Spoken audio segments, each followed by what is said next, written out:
as you can see, I'm shooting from my home because when we went to Longdong, I absolutely forgot to record the introduction, like about the place and how you can go, and where to buy the snorkeling gears if it's possible to rent.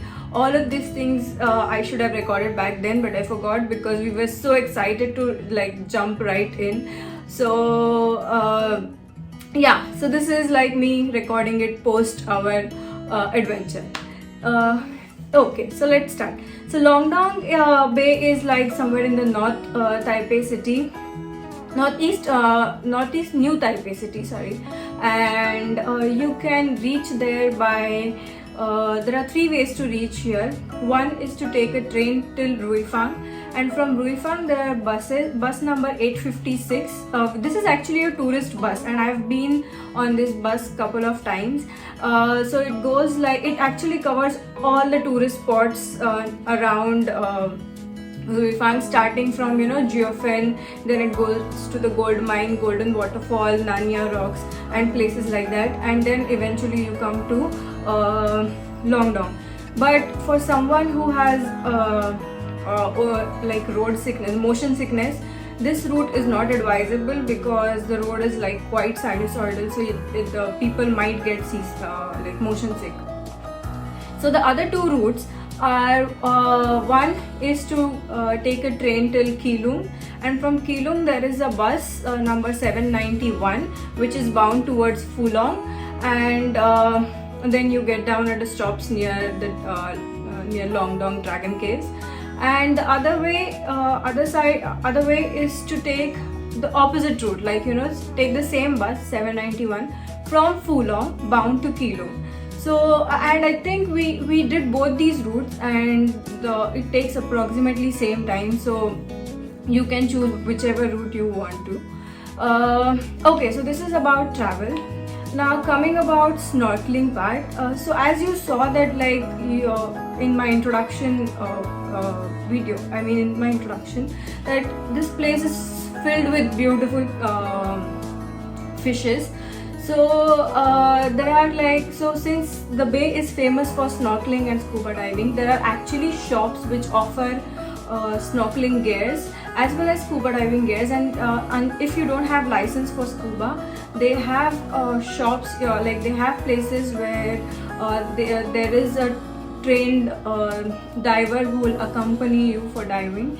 And I think for scuba diving the cost is around 2,500 NT. Now we haven't done scuba in Longdong, but we went for snorkeling couple of times. Last two times we went, most of these shops were closed. Probably we went during off-season, but this time when we went, all the shops were open, and so you can rent all the gears from there, including the life jacket, the snorkel. If you want to buy fins, you can buy those. And these are quite cheap, like the life jacket we got for 60 NT, the snorkel was for 70 NT. So for one day activity, instead of buying all these things, you can rent it from there. Also, you don't have to worry about showering after snorkel, because these shops usually have their own shower rooms. So we paid around like 20 Taiwanese dollars per person for shower, and they also have like luggage keeping facility. So we since we went after camping, so we had like our huge backpack and tent and things with us, but they had like space where you can keep all these things, so you don't have to worry about that. So this is about the snorkeling part. Okay, the most important thing you should take into consideration is the tidal time. Please check like on Taipei's CWD I think website about the tidal times of in Keelung. Because the last two times we went, we could not snorkel properly because it was a high tide, and it's very risky to snorkel at Dragon Caves during high tide, because it's like like it's ocean which is like there are waves in between two rocks. So when these waves when there is a high tide, they literally slap against the rock, and there is a high chance that you will be slapped against the rock too, and there are more chances of getting injured like that. so it's better to avoid, or it's better to not go during high tide. I haven't seen anyone snorkeling during high tide, but during low tide it's actually pretty, and the sea level around that area goes down by almost 5 to 10 meters. So you know, like amateur snorkeler like me, I could go independently also. So yeah, so then you can, I think, actually snorkel around the place for many almost like throughout the entire low tide. Okay, now I'm blabbering. So this is about the snorkeling part. Other than the snorkeling part, if you want to do rock climbing, there are sandstone cliffs just behind the snorkeling area. So I think you'll have to pre-book it through KK Day or some website, you know, which offer the rock climbing adventure. And the last I checked, it was for around 2,500 Taiwanese dollars. So these sandstone cliffs are around I think 30 feet high or so, approximately 30 feet high.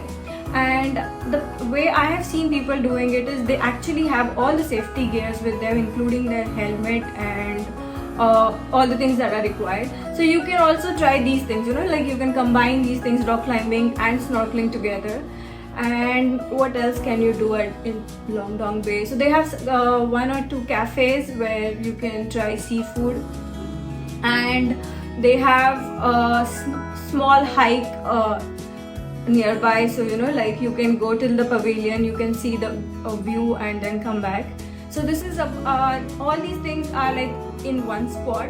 So this can be like your entire day plan. I think I've covered up everything that you can do in Longdong.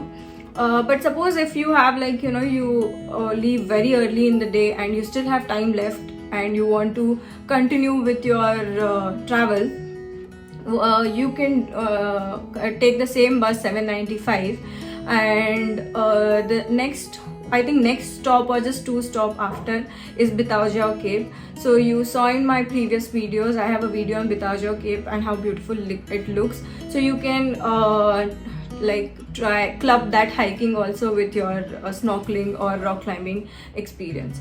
So I guess I am done with the introduction, and I really want you guys to see the beautiful fishes that we saw in the bay. And I hope you try this adventure. I hope you go during low tide and you enjoy snorkeling here. See you. Bye bye.